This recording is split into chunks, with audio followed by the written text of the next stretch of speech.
So this is literally our round number 3 of this whole cycle. So if you just think about it, you have high fuel prices or high oil over 100. The moment it goes over 100, maize prices go down, inverse, that's where the margins open up, and suddenly we have this debate again.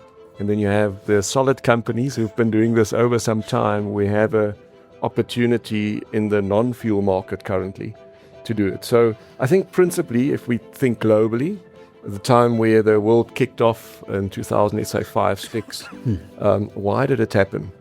If you think about the Americans, there was a big lobbying, there was a big push, and there was a lot of, in those times, the government was looking at it saying, these agriculture prices, we are overproducing. Prices were extremely low. Derek, probably your maize prices was around about 80, 90, below $100. And they created market in a certain way, and it fed well into this fuel debate of producing some level of local production. In Brazil, you are producing a bigger share of the local fuel market.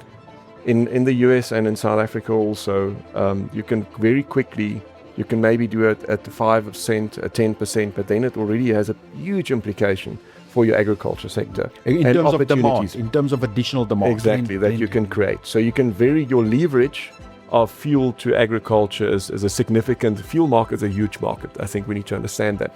But it's not a fear, it's kind of more opportunity. Just after COVID, I was in the US and we talked to the Soybean Association, and the guys were mentioning higher biodiesel blending mandates coming in, or new support mechanisms coming in, creating incentives on the fuel side in order to pull your grains or your agriculture sector. And that's a principle of this whole model, is you want to create, if they were already anticipating after COVID, after Ukraine war, prices are going to come down, your farmers are going to come under pressure.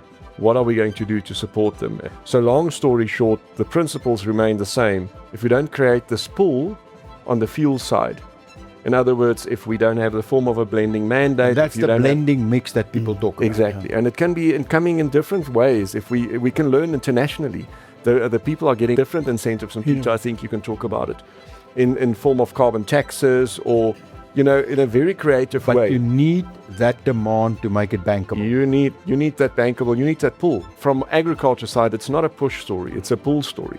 Let's say we have a dry year. Maize prices start running up again. If we sort out oil comes down to 70 or 60. Your economics at the plant change completely.